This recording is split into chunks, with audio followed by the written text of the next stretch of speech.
والصلاة والسلام على سيد الأمين. أما بعد فأعوذ بالله السميع العليم من الشيطان الرجيم. بسم الله الرحمن الرحيم. ظهر الفساد في البر والبحر بما كسبت أيدي الناس ليذيقهم بعض الذي عملوا لعلهم يرجعون. قل سيروا في الأرض فانظروا كيف كان عاقبة الذين من قبل كان أكثرهم مشركين. فأقم وجهك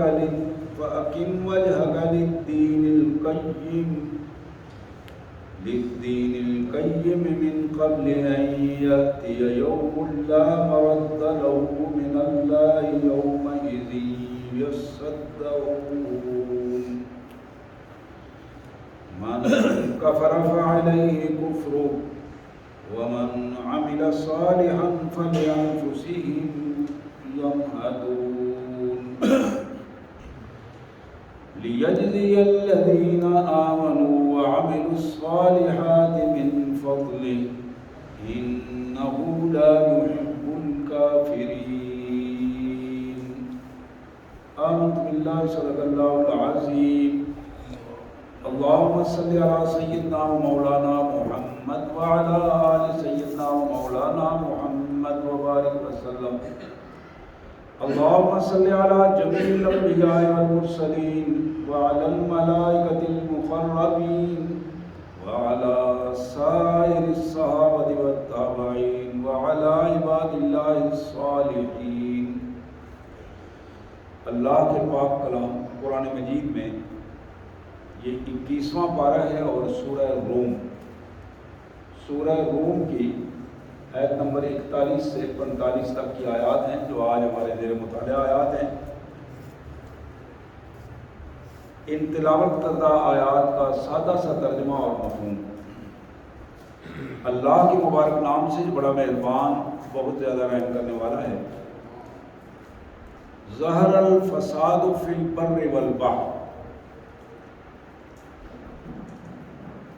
فساد، فتنہ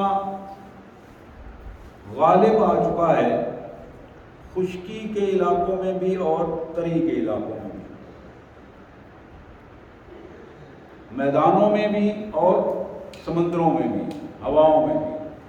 ظہر الفساد فی البر والبحر. یہ کام کیوں ہوا؟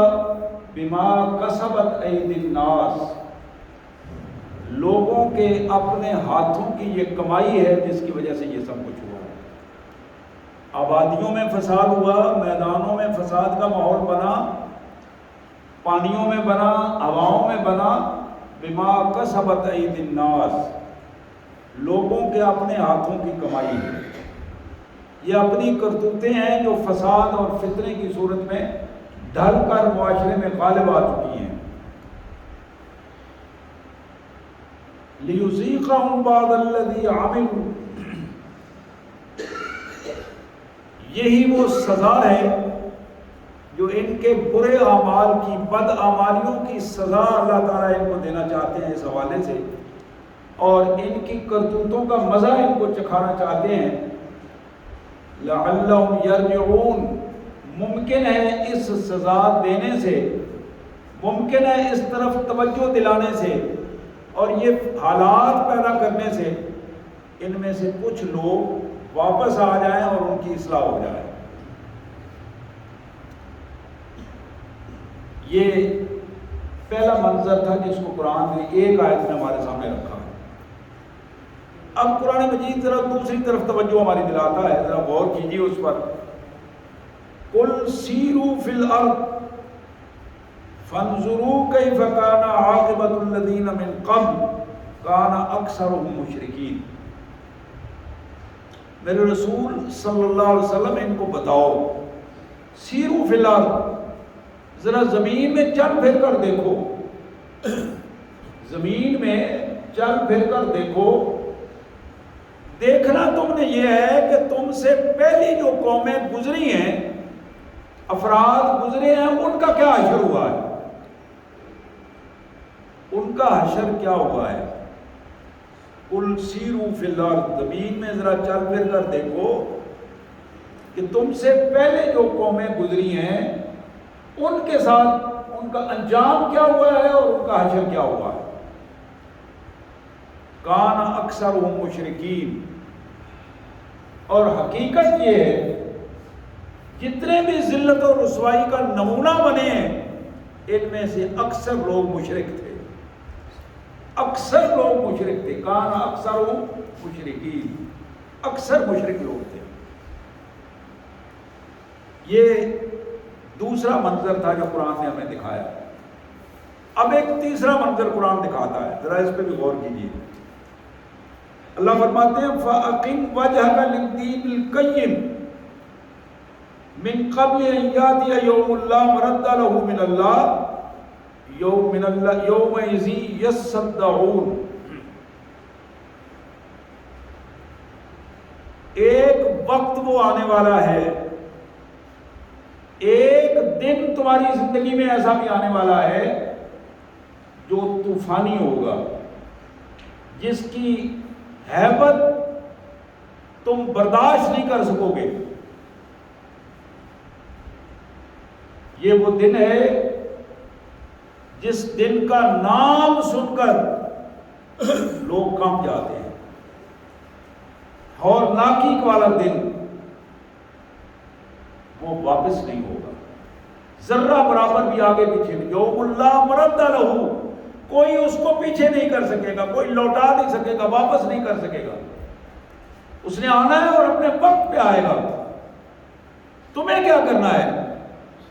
فَأَقِمْ وَجْهَكَ لِلدِّينِ، اس دن کے آنے سے پہلے پہلے اپنے آپ کو سنجیدہ بنا کر اخلاص کے ساتھ اللہ کے دین کے ساتھ جڑ جاؤ۔ یہی تمہارے بچنے کا طریقہ ہے۔ اور وہ دن ایسا ہے یومئذ یصدعون، جو آبادیوں کو پھاڑ کے رکھ دے گا۔ وہ دن ایسا ہے جو برادریوں سے برادریوں کے تعلق ختم کر دے گا، ماں باپ سے اس کے بچے جدا کر دے گا، بہن بھائیوں کو جدا کر دے گا، میاں بیوی کو جدا کر دے گا۔ یوم یفر المرء من اخیہ وامہ وابیہ وصاحبتہ وبنیہ، یہ ایک جملے میں اللہ نے فرمایا یومئذ یصدعون، اس دن کی ہولناکی سے بچنے کے لیے، اس دن کی ہیبت اور سزا سے بچنے کے لیے آج وقت ہے فَأَقِمْ وَجْهَكَ لِلدِّينِ، دین کے ساتھ جڑ جاؤ، اخلاص کے ساتھ، اخلاص کے ساتھ، مفاد پرستی کے لیے نہیں، تعصبات کے لیے نہیں، تحفظات کے لیے نہیں، اللہ کے دین کے ساتھ جڑ جاؤ، اخلاص کے ساتھ جڑو، اور پھر اپنی زندگی کو کا غالب رویہ اللہ کے دین کو بنا لو۔ یہ تیسری آیت تھی۔ چوتھی اور آخری آیت نتیجے کے طور پر کائنات کے مالک نے ہمارے سامنے رکھا، من کفر فعلیہ کفر، جس نے کفر کیا، اللہ کے حکموں کو نہیں مانا، انکار کر دیا، اس کا وبال اسی بندے پر ہے، دوسرے پر نہیں ہوگا۔ من کفر فعلیہ کفر، جس نے بھی اللہ کے حکم ماننے سے انکار کیا، زبان سے یا عمل سے، دونوں صورتوں میں۔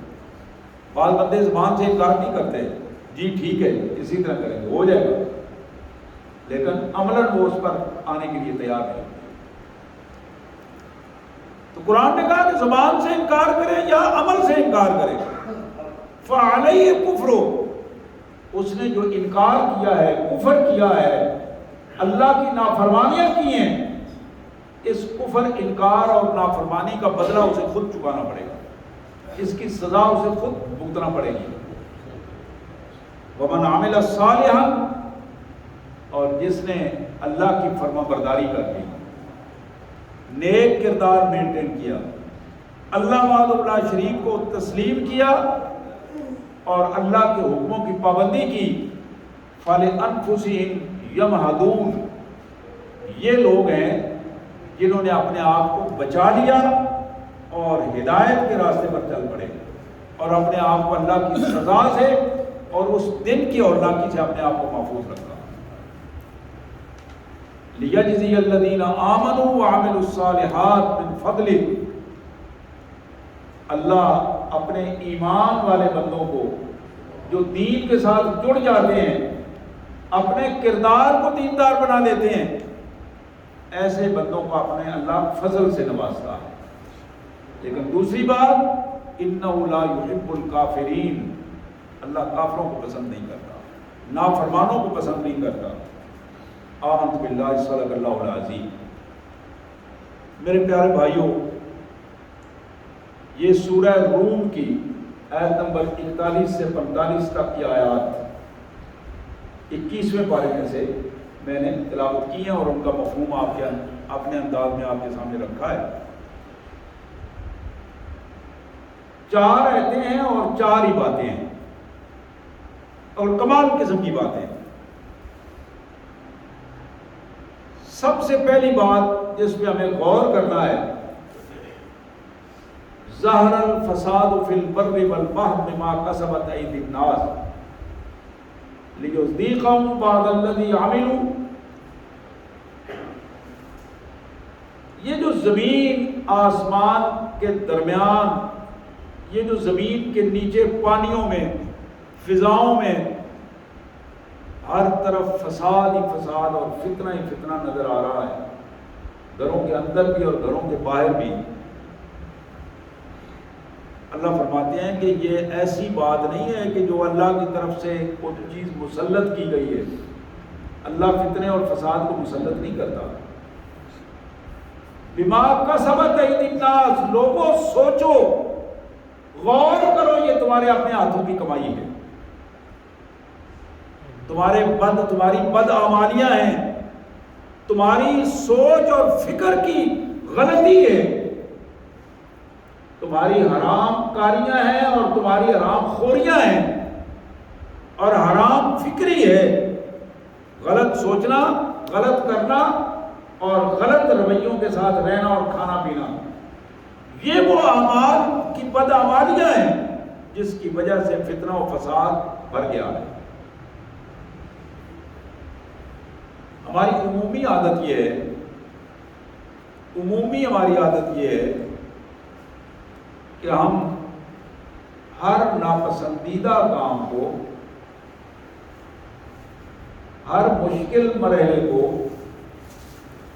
جو ہر آزمائش کو جس میں ہمارا اپنا کردار درست نہیں ہوتا اور اس کی وجہ سے ہم پھنس جاتے ہیں، اس کی نسبت ہم اللہ کی طرف کر دیتے ہیں۔ این جی ہے جی میں اللہ چاہے نہیں، این جی ہونا سی، رب جی نے چاہے این جی ہو گیا نہیں، یعنی اپنا کردار ہمارا اس میں موجود ہے، ہم نے درست رویہ نہیں رکھا، درست سوچا نہیں، درست عمل نہیں کیا، اس کے نتیجے کی وجہ سے وہ فتنہ اور فساد برپا ہوا۔ لیکن اس فتنے اور فساد کے برپا ہونے کے بعد ہم نے اس کی نسبت اللہ کی طرف کر دی۔ اللہ اس حقیقت کو ہمارے سامنے رکھ رہے ہیں کہ یہ اللہ کا فیصلہ نہیں ہے کہ تمہارے یہاں فتنہ فساد اور یہ ساری زمین برائیوں سے بھر جائے اور تمہارے لیے مشکلات ہی مشکلات پیدا ہوں۔ اللہ نے یہ زمین امن والی پیدا کی ہے۔ فتنہ و فساد کی بنیاد تمہارا اپنا کردار ہے۔ اب اس پہلو سے آپ مختلف حوالوں سے جب آپ غور کریں گے تو ہمیں زندگی کے مختلف مراحل نظر آئیں گے۔ سورہ فجر میں اللہ تبارک و تعالیٰ فرماتے ہیں کہ بندے پر جب ہم مہربانی کرتے ہیں، رزق کھلا دے دیتے ہیں، وسائل دیتے ہیں، گھر مل جاتا ہے، گاڑی مل جاتی ہے، فیملی اچھی مل جاتی ہے، تو کیا کہتا ہے کہ یہ میرے اللہ کا فضل ہے. اعلیٰ من فضل ربی موٹے الفاظ سے وہ مقام کے اوپر لکھتا ہے. اور ہر جگہ پہ محفل میں اتراتا ہے, بات کرتا ہے, اور انگوٹھیاں پہن کر انگلیاں آگے کر دیتا ہے گھڑی کو دکھانے کے لیے, یہ بازو چھوٹے لگواتا ہے. عجیب عجیب قسم کی حرکات ہیں. مختلف حوالوں سے مختلف انداز میں لوگوں کو امپریس کرنے کی کوشش کرتا ہے تاکہ لوگوں کو اس کا اندازہ ہو کہ مجھ پر اللہ کا بڑا فضل ہے. یہ قرآن مجید میں اللہ تعالیٰ سورہ فجر میں فرماتے ہیں. اللہ فرماتے ہیں پھر وہی بندہ جب ہم اس کو آزمائش کا دوسرا مزہ دکھاتے ہیں, دوسرا رنگ دکھاتے ہیں, فقدر علیہ رزقہ, ہم اس کے رزق میں تھوڑا کمی کر دیتے ہیں, وسائل کم ہو جاتے ہیں, معاملات ذرا مشکل ہو جاتے ہیں, اس کے پروگرام جو گھر میں اس نے بنائے ہوتے تھے سلسلے وہ پورے نہیں ہو پا رہے ہوتے, پریشان ہو جاتا ہے, یوٹیلیٹی بل بڑے مشکل ہو جاتے ہیں, گھر کا کھانا پینا مشکلات کا شکار ہو جاتا ہے, بچوں کی تعلیم میں جو اس نے پلان بنایا تھا وہ پورا نہیں ہو پاتا, تو پھر کیا کہتا ہے؟ ربی اہانن, میرے رب نے مجھے ذلیل کر دیا ہے. پہلا جملہ تھا ربی اکرمن, ہر جگہ پہ بیٹھ کر وہ ماشاءاللہ ماشاءاللہ ماشاءاللہ بڑا فضل ہے جی, اللہ کا بڑا فضل ہے ماشاءاللہ جی. لیکن اسی اللہ نے جب اس کی آزمائش کی کہ میرا بندہ ایک معاملے میں تو خوش ہو رہا ہے جب اس کو میں دے رہا ہوں سب کچھ, جب میں نے لے کر اس کی آزمائش کی ہے فیقول ربی اہانن, تو پھر اس کی زبان پہ ہر جگہ پہ شکوے اور شکایتیں کر رہا ہے. واجب ان رب و حالات آ گئے کہ رب نے کر دیتا ہے, بجائے اس کے کہ وہ اللہ سے استغفار کرتا اور اپنی غلطیوں کو درست کرتا. بات ہے غلطیوں کو درست کرنے کی. لیذیقہم بعض الذی ما عملوا, بعض الذی عملوا, ان کی بدعمالیوں کا مزہ ہم ان کو چکھاتے ہیں, بد کرداریاں ان کی جو ہیں ان کی سزا انہیں ملتی ہے. اس لیے زمین اور آسمانوں کے درمیان یہ ماحول, یہ برادریاں, یہ جگہ, یہ سارے یہ فتنہ و فساد سے بھرتے ہیں ان کی اپنی بد کرداریوں اور بدعمالیوں کی وجہ سے, اور پھر اس کی وجہ سے گرفت آتی ہے.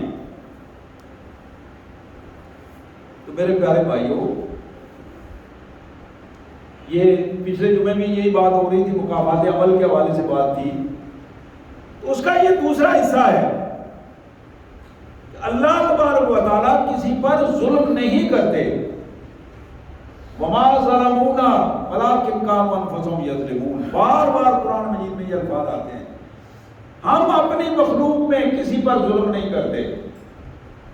حقیقت یہ ہے کہ ہم اپنی مخلوق سے محبت کرتے ہیں, انعام کرتے ہیں, ان کی بد کرداریوں کے باوجود ان پر رحم کرتے ہیں, انہیں بڑے بڑے حادثوں سے بچا لیتے ہیں, انہیں رہنے کے لیے رہائش دیتے ہیں, انہیں کھانے کے لیے وسائل دیتے ہیں, ان کی غلط حرکتیں سامنے ہمارے ہوتی ہیں. انسان انسانوں سے بچ رہا ہوتا ہے لیکن رب سے بچنے کی کوشش نہیں کرتا. انسانوں سے بچ رہا ہوتا ہے. آپ کسی بد کردار جوڑے کو کسی ایک جگہ پہ چھوڑ دیں, کسی ایک جگہ پہ ان کو کھلا ماحول دے دیں, لیکن ساتھ ان کو بتا دیں کہ یہاں کیمرے کی آنکھ تمہیں دیکھ رہی ہے, کیمرہ لگا ہوا ہے. بڑے سے بڑا بد کردار بھی گھبرا جائے گا, پسینہ آ جائے گا اسے, کہ لوگ اس بات سے واقف نہ ہو جائیں, لوگوں کو پتہ نہ چل جائے کہ میں نے یہ کیا ہے. حالانکہ کر وہ رہا ہوتا ہے, لوگ دیکھ رہے ہوتے ہیں, لوگوں کی آنکھیں بند نہیں ہوتی, یہ آنکھیں بند کر لیتا ہے. اس کی بند آنکھوں کی وجہ سے وہ سارا ماحول جو ہے وہ سمجھتا ہے کہ مجھے کوئی نہیں دیکھ رہا. کیونکہ جب برائی گناہ انسان کے سر چڑھ جاتا ہے تو پھر انسان کی پوزیشن یہ ہوتی ہے کہ اس گناہ میں ملوث ہو کر ارد گرد کا ماحول جو اس کو بھول جاتا ہے۔ اللہ کے پیارے حبیب جناب محمد کریم صلی اللہ علیہ وآلہ وسلم سے پوچھا گیا مل بر یا رسول اللہ، مل بر یا رسول اللہ، میرے آقا بر کیا ہے، نیکی کیا ہے، نیکی کس کو کہتے ہیں؟ آپ نے ارشاد فرمایا البر حسن الخلق، البر حسن الخلق، نیکی اچھے اخلاق کا نام ہے، نیکی اچھے اخلاق کا نام ہے۔ اخلاق سے مراد صرف زبان کا اخلاق نہیں ہے، اخلاق سے مراد پورا کردار ہے انسان کا۔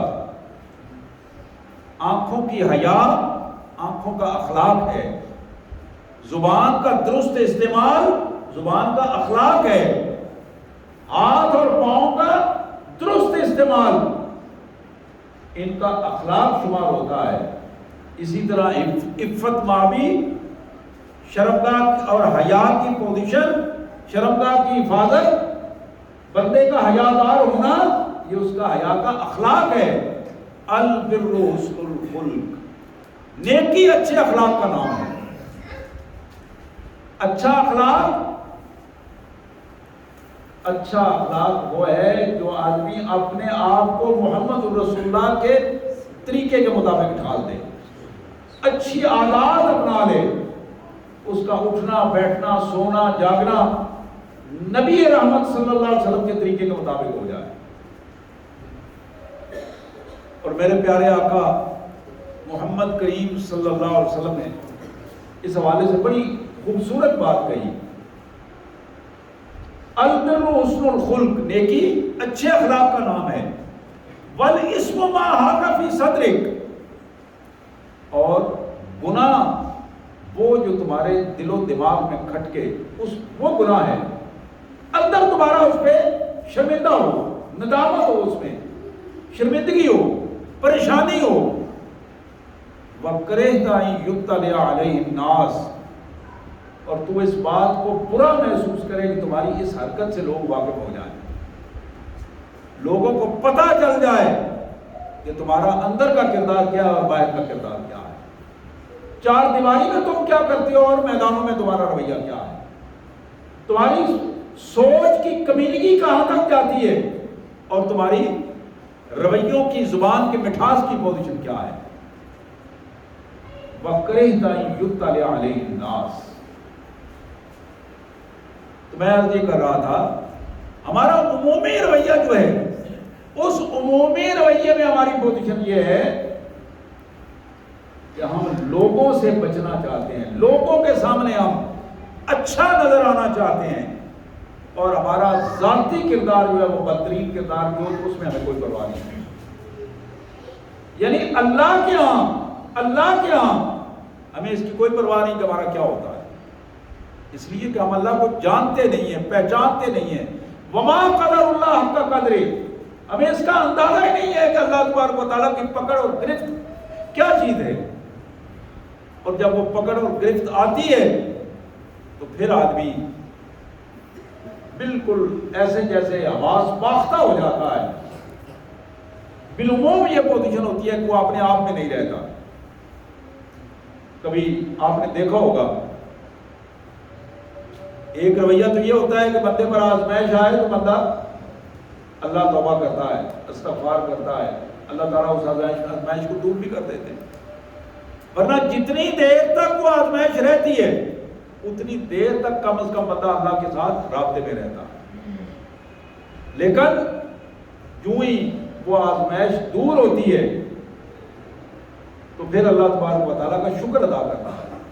تو دوسرا بندہ کیا ہے، اس کی پوزیشن یہ ہے کہ بیماری آتی ہے، کوئی پریشانی آ جاتی ہے، اچانک آزمائش آ جاتی ہے، تو اس کی زبان پہ شکوے شکایتیں آئیں، پریشانیوں کا اظہار ہوتا ہے، اور ایسی ایسی باتیں زبان سے نکلتی ہیں جو عام انسانوں کے لیے بھی نہیں نکلتی، وہ اللہ کے لیے وہ ان باتوں کو نکالنا شروع کر دیتا۔ اللہ کے رسول صلی اللہ علیہ وسلم نے فرمایا کہ جو بندہ صبر اور شکر سے کام لیتا ہے، صبر اور شکر دو چیزیں ہیں، خاموش رہتا ہے، حوصلہ کرتا ہے اور اللہ سے رابطے میں رہتا ہے، اور اللہ کا شکر ادا کرتا ہے کہ یا اللہ تیرا شکر ہے، تیری مہربانی ہے کہ تو نے مجھے بڑی آزمائش سے بچا لیا ہے، ورنہ تو اس سے زیادہ آزمائش مجھے دے سکتا تھا۔ یہ تیری مہربانی ہے کہ تو نے بڑی آزمائش سے بچا کر اس چھوٹی آزمائش میں مجھے ڈالا، اور اس سے بھی تو ہی نکال سکتا ہے۔ اس پوزیشن میں جب انسان آتا ہے، اللہ کے رسول صلی اللہ علیہ وسلم کا فرمان ہے، انا زعیم ببیت فی اعلی الجنہ، انا زعیم ببیت فی اعلی الجنہ لمن حسن خلقہ۔ لوگوں، وہ میری امت کا ایماندار شخص جس نے اپنی زندگی کو میری سنت کے ساتھ تابع کر لیا، اس کی نظریں، اس کی زبان، اس کے حواس خمسہ، اس کے ہاتھ پاؤں، اس کی عفت مابی، اس کی طہارت، اس کی سوچ، اس کا عمل میری سنت کے مطابق ڈھل گیا، رسول اللہ صلی اللہ علیہ وسلم کے مبارک سیرت کو دیکھ کر اس نے اپنانا شروع کیا، وہ بندہ دنیا جانتی ہے کہ سچا انسان ہے، جھوٹ نہیں بولتا، دنیا جانتی ہے کہ وہ بددینت انسان نہیں ہے، بددیانت انسان نہیں ہے، کبھی بھی ایک پیسے کی بددیانتی بھی نہیں کرے گا، اور اگر کروڑوں اور اربوں مل جائے تو پھر بھی بددیانتی نہیں کرے گا۔ جو بات زبان سے کرے گا اس پر عمل کرے گا، وعدہ خلاف نہیں ہوگا۔ چھوٹے سے چھوٹا انسان اس کے سامنے جائے یا بڑے سے بڑا جائے، اس کی زبان اور اس کا اخلاق اس کی گواہی دے گا کہ وہ اس انسان کا احترام کرتا ہے، ہمیشہ احترام سے پیش آئے گا، چھوٹے سے چھوٹے فرد کے لیے بھی اور بڑے سے بڑے فرد کے لیے۔ یہ ہے اچھے اخلاق کا جو نمونہ رسول اللہ صلی اللہ علیہ وسلم نے بتایا۔ تو میرے آقا نے فرمایا انا زعیم، میں ضمانت دیتا ہوں، میں ضمانت دیتا ہوں کہ اس بندے کو، میری امت کا یہ بندہ جس نے اپنے اخلاق کو، اپنی عادتوں کو، اپنی زندگی کو میری زندگی، میری سیرت کے مطابق ڈالا، میں ضمانت دیتا ہوں کہ اس کو جنت کے اعلیٰ ترین درجے میں ایک بڑا گھر لے کر دوں گا، ایک بڑا گھر لے کر دوں گا۔ کہاں؟ جنت الفردوس میں، جو عرش عظیم کے بالکل نیچے، جہاں خود محمد رسول اللہ صلی اللہ علیہ وسلم کی رہائش ہوگی، جنت الفردوس میں، جنت الفردوس میں جہاں نبی رحمت صلی اللہ علیہ وسلم کی رہائش ہوگی، جس کے لیے ہم ہر نماز کے بعد آپ کے لیے دعا کرتے ہیں، رسول اللہ صلی اللہ علیہ وسلم کے لیے دعا کرتے ہیں، یا اللہ ہمارے پیارے آقا کو جنت الفردوس میں وہ مقام عطا فرما جو خالص آپ نے ان کے لیے رکھا ہے، وہ صرف محمد رسول اللہ صلی اللہ علیہ وسلم کو عطا ہوگا۔ میرے پیارے بھائیوں، وہاں کس بندے کو حضور کا پڑوس ملے گا؟ ہم ویسے تو حضور صلی اللہ علیہ وسلم کی بڑی نعرے مارتے ہیں، محبت کا اظہار کرتے ہیں، جس بندے سے بھی پوچھو کلمہ پڑھنے والے سے، ہر بندہ بس آج کا رواج یہ ہے کہ ہاتھ ادھر رکھتے ہیں، دل کہیں اور دھڑک رہا ہوتا ہے اور ہاتھ ادھر ہوتا ہے رسول اللہ صلی اللہ علیہ وسلم کے اسم گرامی پر۔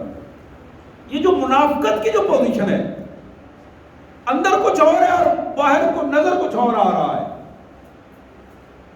یہی ہمارے لیے اور امت کے لیے ذلت کے اسباب پیدا ہوتے ہیں۔ تو اللہ کے رسول صلی اللہ علیہ وسلم نے فرمایا کہ جس بندے نے اپنے آپ کو میرے عادات کے مطابق ڈھالا، لمن حسن خلقہ، اخلاق حسنہ اپنا لیے، اپنی زبان پر کنٹرول کیا، رویے پر کنٹرول کیا، نظروں پر کنٹرول کیا، دل پر اور دماغ پر کنٹرول کیا، اپنی شرمگاہ پر کنٹرول کیا، ہاتھوں پاؤں پر کنٹرول کیا، اپنے ماحول کو پاک بنایا، اپنے گھر کو دیندار بنایا، فَأَقِمْ وَجْهَكَ لِلدِّينِ، دین کے ساتھ کھڑا ہو گیا، میرے آقا نے فرمایا میں اس کو جنت میں ایک بڑا گھر لے کر دوں گا، اس جنت الفردوس میں جس میں خود رہ رہا ہوں، اپنے ساتھ اپنے پڑوس میں۔ اب ہم یہ دنیا کی فانی چیزوں کو ترجیح دیتے ہیں رسول اللہ صلی اللہ علیہ وسلم کی اس ضمانت پر۔ حضور کی ضمانت، حضور نے ضمانت دی ہے، عام طور پہ بات نہیں کی، ضمانت دی، انا زعیم ہوں، میں ضامن ہوں، میں لے کر دوں گا اللہ سے۔ آپ اندازہ کر سکتے ہیں، یہ ساری باتیں ہمارے سامنے ہیں، میں بیان کرتا ہوں، آپ سنتے ہیں، اور کہیں سے سنتے ہیں، مختلف حوالوں سے ہمارے پاس پہنچتی ہیں، لیکن ہم اس پر توجہ دینے کے لیے تیار نہیں ہیں۔ جب ہم باہر نکلتے ہیں تو پھر یہ دنیا کی رنگینیاں ان میں پھر کھو جاتے ہیں، پھر اس جھوٹ کے ماحول میں، ملمہ کاری میں، ملمہ سازی میں پھر ہم کھو جاتے ہیں، پھر ہمیں ہوش نہیں رہتی کہ ہمارا معاملہ کیا ہے، ہم نے جانا کہاں تھا، جا کہاں رہے ہیں۔ ہماری خوشیاں، جب ہماری خوشیاں ہوتی ہیں کسی بھی حوالے سے، تو ان خوشیوں میں ہم اپنے آپ کو کنٹرول نہیں کر پاتے، کنٹرول نہیں کر پاتے۔ بابا جی اگر اپنے گھر میں کنٹرول کرنا بھی چاہیں تو نوجوان نسل کنٹرول نہیں کر سکتے، اور نوجوانوں کے پیچھے ان کی والدہ محترمہ کا ہاتھ ہوتا ہے۔ یہ میں بہنوں کو بھی یہ درخواست کروں گا کہ گھر میں دین کا ماحول پیدا کرنا، اس میں ماں کا بنیادی کردار ہے۔ ماں کا کردار جتنا بنیادی ہوگا، جتنی وہ کوشش فرمائیں گی، جتنا وہ گھر کو دیندار بنانے کی کوشش کریں گی، اتنا زیادہ جنت میں ان کے لیے آسانی ہوگی۔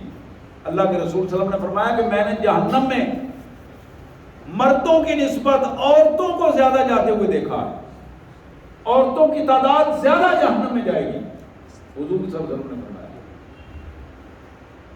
اور اس میں پھر وجہ اس کی بتائی گئی، یہ شکوے شکایتیں کرتی ہیں، مختلف حوالوں سے ناشکری کا اظہار کرتی ہیں۔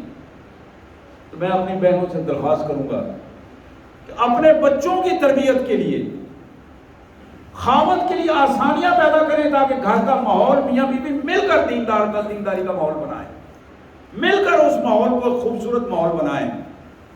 اور یہ اللہ کا وعدہ ہے، قرآن مجید میں اللہ کا وعدہ ہے، اللہ کے عرش عظیم کے اٹھائے ہوئے فرشتوں کی یہ دعائیں ہیں۔ قرآن سورہ مومن میں اللہ تعالیٰ فرماتے ہیں کہ میرے فرشتے یہ دعائیں کر رہے ہیں، یا اللہ تیرے بندے جنہوں نے اپنی زندگیوں کو تیرے حکم کے مطابق ڈھال دیا ہے، کل جنت ان کو عطا کرنا، اور جنت میں ان ساری فیملیوں کو اکٹھا کر دینا، ماں باپ کو بھی، میاں بیوی کو بھی، ان بچوں کو بھی، اور ان کے پوتوں کو بھی، نواسوں کو بھی، جو ان کی فیملیاں، لیکن وہ نیک فیملیاں ہوں گی۔ یا اللہ ان سب کو نیک بنانا اور نیک فیملیوں کو اکٹھا کر دینا۔ میرے پیارے بھائیوں، جسے جنت ملے وہ دنیا کے اس فانی ماحول میں اپنے آپ کو لگا کر کیا حاصل کرے گا؟ ہم ان چکروں میں پڑے ہوئے ہیں، دنیا کی ان گاڑیوں میں، دنیا کے ان گھروں میں، دنیا کے ان کاروباروں اور وسائل میں، دنیا کے اس جھوٹ اور بددیانتیوں کے اس ماحول میں۔ دنیا میں ضرور رہیں، ضرور رہیں، اسلام نے یہی طریقہ بتایا ہے، لیکن اپنے دامن کو اس سے گندا نہ ہونے دیں، آلودہ نہ ہونے دیں، دامن کو پاک رکھیں، اپنے آپ کو پاکیزہ رکھیں، دنیا کی گندگیوں کی چھینٹیں اپنے کردار پر نہ پڑنے دیں، اپنے نامہ اعمال کو صاف کریں۔ تو یہاں جو بات ان آیات میں آج کا جو ہمارا سبق ہے، تو میرے پیارے بھائیوں یہی بنیادی سبق ہے۔ اللہ کے رسول صلی اللہ علیہ وسلم نے ایک حدیث میں ارشاد فرمایا کہ لوگوں، آج تم جن حالات میں رہ رہے ہو، یہ عمل کی دنیا ہے، اس میں تمہیں عمل کی اجازت ہے، عمل کی دنیا ہے، اور موت سے پہلے اس عمل کو زیادہ سے زیادہ مکمل کر لو، زیادہ سے زیادہ اپنے اندر اخلاص پیدا کر کے اپنے آپ کو دین کے ساتھ جوڑ لو اور اخلاص کے ساتھ اپنے آپ کو پیش کرو. وانتم غدن، اور آنے والا کل جو تمہاری موت کے بعد شروع ہوگا، وہاں عمل نہیں ہوگا، حساب ہوگا. عمل نہیں ہوگا، حساب ہوگا. یہاں حساب نہیں ہے، عمل ہے. اس عمل کی دنیا میں رہتے ہوئے ہمیں سب سے زیادہ عمل کو ترجیح دینی ہے. اللہ سے دعا ہے اللہ تبارک و تعالیٰ اس عمل کی کیفیت کو، اللہ ہمارے عقیدوں کو درست فرمائے، اللہ تعالیٰ ہماری عبادات کو درست فرمائے. اللہ سے دعا ہے کہ اللہ ہمیں توفیق دے کہ ہم اپنے معاملات کو درست کر لیں. اللہ سے دعا ہے کہ اللہ تعالیٰ ہمیں اپنے اخلاق کو درست کرنے کی توفیق عطا فرمائے. وآخر دعوانا الحمد للہ رب العالمین.